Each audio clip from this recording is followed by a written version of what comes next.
Doc, Rich, back at it again, baby. And we got the evolution of M, the interview. That's what we're going to be checking out today.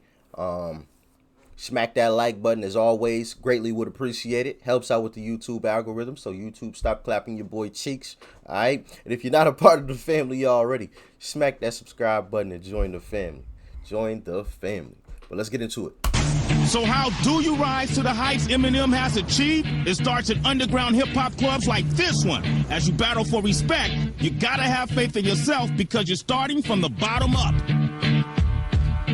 So here we are. This is the Detroit famous Club Shelter, right? This is kind of the mock-up of what the 8 Mile movie was. This was kind of what they based the movie off of. It's like we kind of went back to 95, 96. I kept rhyming and step right in the next cipher. Let's believe somebody's paying the Pied Piper. It was in rhyme circles like this where Eminem first realized who he was. An MC with something to say. More important, he wasn't afraid to say it. When did you really feel like you had the gall to actually step in a cipher, step to somebody and just bust? You know, back then, somebody would call somebody out on the mic. And I don't think I ever called anybody out. I always got called out. You know what I'm saying? You know, somebody had a mic and the white boy over there can get it too. So break me down. And little did they know. Could you imagine? Yeah, that white boy with it. Yeah, that's M. It's the great. That's that guy right there. One day gonna be the greatest rapper who ever lived.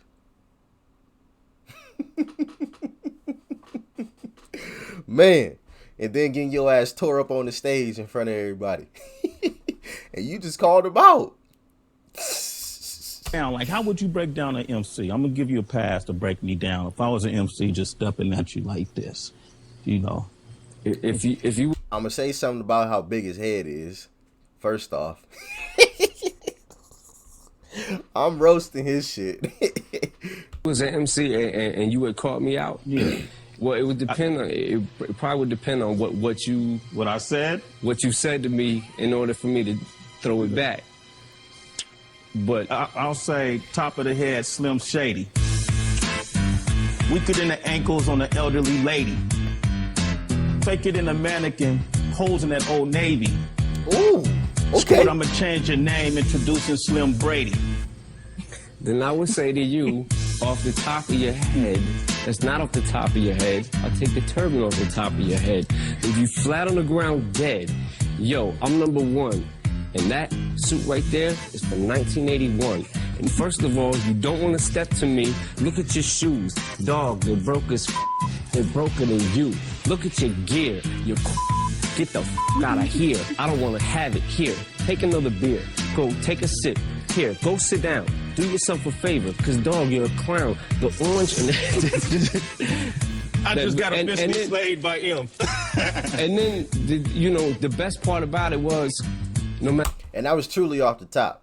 You know what I'm saying? And if you've ever watched anybody truly come off the top, like the more they get into it, like once they really get a flow going, oh man, it's a wrap. Like he was just trying to figure it out. You know what I'm saying? Just right there, he was just, okay, got a little orange. Okay, got the thing on his head. Let me see. Shoes. I gotta say something about the shoe. He was just figuring it out. Like once he got the full picture and really got going, oh man, shit was gonna get ugly for Sway. It was gonna get real ugly. No matter what somebody said to the next person, you shake hands. Mm-hmm. You know what I'm saying? And it was all love. Yeah.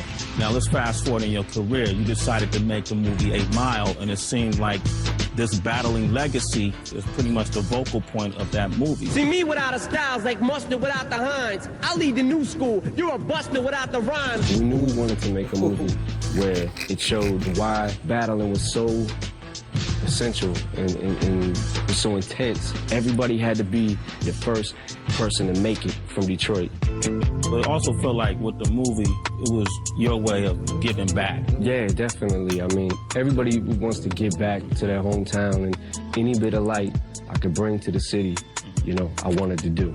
So with the movie 8 Mile, and with the Ford Field show. That's why I live here. This is why I stay here. This is why I'm not leaving. Yeah, I was at the show at Ford Field, and it was big. Detroit! Damn! Just blocks away from the Damn! What? Yo, look at this shit. These motherfuckers in there packed like some goddamn sardines. Fuck do you mean? Boys ain't got no elbow room, bro. You lift your elbows like this, you smacking the shit out of somebody. Somebody beating your ass. Only choice you got is straight the fuck up. And even then, you gonna smack somebody's shoulder as you lifting your arm. God damn. Fuck. Just blocks away from the shelter is Detroit's Ford Field, where nearly 50,000 screaming fans witnessed the biggest hip-hop show the city's ever seen. Em's had some monster performances in his career, but the Ford Field show forever solidified the bond between Detroit and his hometown hero, Eminem. We fast forward in your career now, and things have changed in a major way since the days of the shelter to performing now in places like Ford Field. I know I talked to Jay-Z, and he said being a native of New York, one of the biggest things he accomplished that he really liked was the fact that he got to perform in the Garden. Yeah, to sell out the Garden. Yeah. How was it for you performing here in Detroit at Ford Field? Crazy. All these people I had to leave in limbo. I'm back there, called to release this info.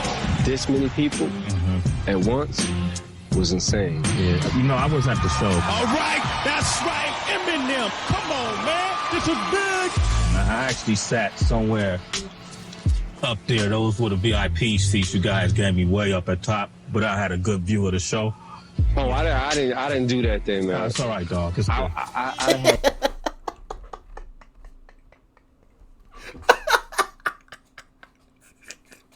He was like, yeah, I sat way the fuck up there. Those were the VIP joints y'all gave me.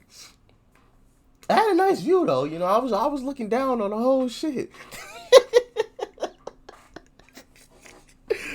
Hey, for me personally, bro, if I gotta sit that damn far away, I ain't going.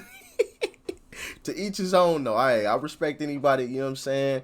You know, some people just like the atmosphere and everything to go along with it. But for me personally, bro, if I gotta sit that far away, I'm staying the fuck home.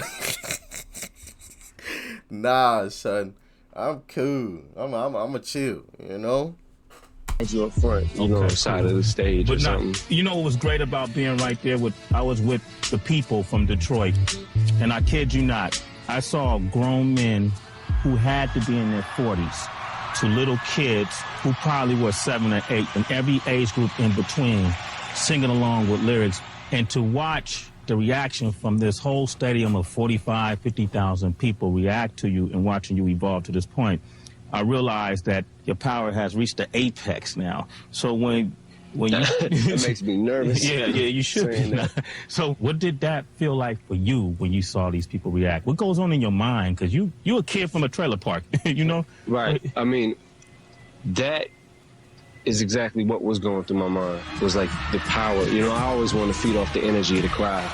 And the crowd was just ballistic. You know what I'm saying? Like stadiums the size of this and just packing them and selling them out. You know, it was amazing. Just when you think it can't get any bigger, it just keeps getting bigger. Does anything transition for you as an artist? Now you realize I have all this power. I can move it to the left, I can maneuver it to the right, and all of these millions of people who bought my records will follow. Listening to your new album, you have the record Mosh. Come along, follow me as I lead through the darkness, as I provide just enough spark. Now, Mosh is probably the most political I've seen you get, where you actually put yourself out on a limb and made some serious statements. What was the message, first of all, in Mosh that you wanted to get across? Even though Bush is reelected, with what's going on in the war and, you know, what he's got our country into, you know, I felt like I'd be letting a lot of people down if I'd not come out and speak out. No more blood for oil. We got our own battles to fight on our own soil. And again, it's one man's opinion. It's my opinion. And last time I checked, I had freedom of speech, but I felt like it was my duty to at least let people know the way I felt, and that's the way I still feel. Until they bring our troops home, come on. Can we expect to hear love and respect to all of our troops, man, because couldn't be me, could not be me. That shit just, one, being away from home for so long, and obviously two, you don't know if you don't know if you're gonna make it back. You know what I mean? Like, I literally watched the video. I don't remember how I came across it. I literally watched the video of a man get shot dead in the head. Full military gear. Like, he had a lapse in concentration. I don't know what the fuck was going through his head. He like stood up, fired off some shots, and he looked away. And for that split second, and he dropped. And it was over. You know what I'm saying? So like the amount of focus and attention to detail, like you gotta be on your P's and Q's, like in that type of situation. And that's why, and I'm sure that's why a lot of people come back and they fucked up. Like, you know what I'm saying? Because the shit that they had to experience and went through, they probably watched one of their homies right next to them get their head blown off. Like, the fuck? I personally know someone whose vehicle was hit by a landmine, blew up the whole shit. Was lucky that they survived. Homies didn't. You know what I'm saying? So like, major love and respect, man. Major love and respect. Because I know for me personally, I couldn't do it. Self-awareness is key. I've been asked to join, and I'm just like, I can't even do it. Like, I can't even like motivate myself to even want to go through the boot camp and shit. Like, I mean, I might be able to do the boot camp, but like, And like I said, that's why I got so much love and respect, man, for anybody that's, willingly signs up to go and do that, because I know for me personally, it's just you know what I mean? Major love and respect. more records in the future that make these kind of statements from you? Well, I mean, we'd have to see. It depends on the state of the world, and I usually try not to get too political. Yeah. Moss was just, I felt it at the time. I felt I wanted to say it and get it off my chest, and that's been the story of since my career began, I think. Mm-hmm. Well, it makes an impact, because at the shelter you had a microphone. Now that you reached this point in your career, it's like you got a megaphone, and when you say things, everybody's gonna hear, right? Josh saying things, then all of a sudden comes out his face and says a line about my daughter. And when it got to that level, that's when it got crazy to me. And obviously, I've said this before, but that's another thing I respect the hell out of M for, and it's his love and protection of his kids, man. Like, you don't fuck with the kids, or you gonna get the wrath. You know what I'm saying? You gonna get it. This whole TRL thing, is this a gift or is it a curse? Curse. When you first came out to the world, at least, My Name was that first record. My name is. Why was it such a milestone to have that video played on TRL? I didn't, 100% understand what TRL was. And I didn't realize it was so driven by kids.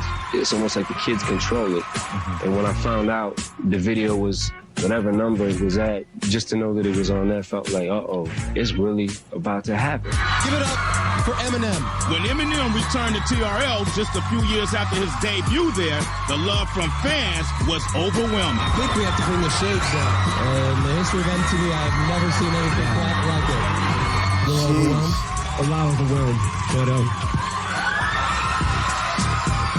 You know, I don't make pop music. And all of a sudden, I started making popular music. So it was like, when I first started lashing out at pop stars, it was because I was placed in that category. And coming from being an underground MC, I just didn't want to be grouped in with it, with that bunch. Sick of you little drooling boy groups, all you do is annoy me, so I have been sitting here to destroy you. In the past, you could say certain things about certain artists. Now when you make a song called Just Lose It, now you're the target too. And I know Michael Jackson has come out and protested your video. What else could I possibly do to make noise? I done touched on everything but little boys. That's not a stab at Michael, that's just a metaphor. I'm just psycho. That was never intended to be anything more than just spoofing pop icons from the 80s. As far as his music, the man is a legend. And in all honesty, his personal business and what he's got going on and all that, like, I'm neither here nor there with it. Bro, we should be able to make jokes about whoever, whenever, whatever the fuck we want to. It's a joke. It's a joke. You know what I'm saying? Y'all know how I feel about all that shit. You know, that's just crazy. Oh no, shut the fuck up. Laugh and move on. You know what I'm saying? Like, just life is too short to be constantly looking for things to be fucking pissed off and angry about. You know what I'm saying? Like I said before, you know, for those that haven't heard it, you know, life expectancy is what? 75, between 75 and 80 years, right? But if you think about it, we truly don't get 75 to 80 years. And I'm going to tell you why. A third of your life you're sleeping. I mean, sure, some people might say that they enjoy sleep, but you ain't doing shit while you sleeping. But sleeping. I ain't never met anybody that said, man, I got X, Y, and Z done while I was sleeping. You're sleeping, right? So you got to take a third off of that 75, 80. Then you got to subtract the amount of time that you spend in your vehicle commuting to and from work. If you got an hour drive to work, that's an hour drive back. That's 2 hours out of your entire day, out of your 24 hours. You already subtracted 8 because you was asleep. So now another 2. It's 10 hours. Just gone. You only got 24.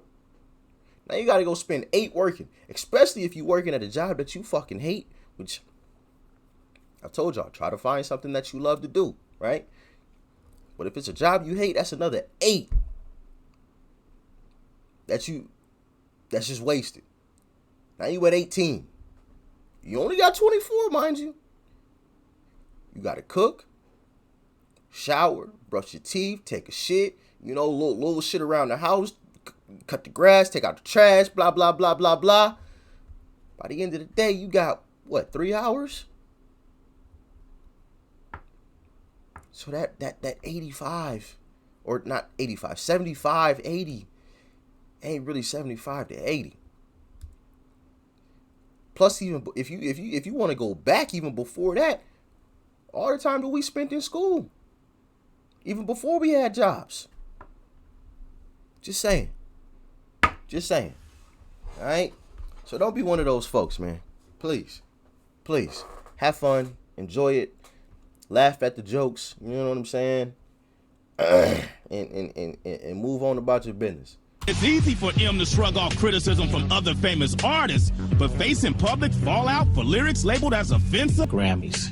The gay community was in an uproar over lyrics you had said. People were picketing the Grammys and claiming that you were homophobic. When you first heard that accusation, what goes through your mind? I'm not the first rapper to say the word gay or the word faggot in a rap, but for some reason, when I had said that word, that word meant more than the average rapper. So are you homophobic?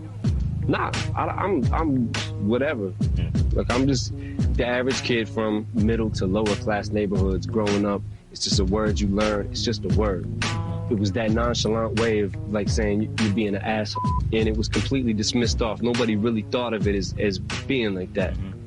But an angry and increasingly vocal opposition wasn't having that. With millions of young fans hanging on his every word, M couldn't escape accountability for his harsh lyrics. He had to do something, and he responded in the way he knew best, by taking it to the stage. Alright, that's where we gonna end it. I feel like this vid is long enough at this point. Shit, we gonna end up being damn near 40 minutes. We keep going at this rate. You know what I'm saying? But yeah, man. Hey, the evolution of M. This is part 1. Obviously, there's gonna be a part 2 tomorrow. So y'all stay tuned. Like, share, comment, and subscribe. And I'm gonna see y'all real soon. Doc Rich, baby. I'm out.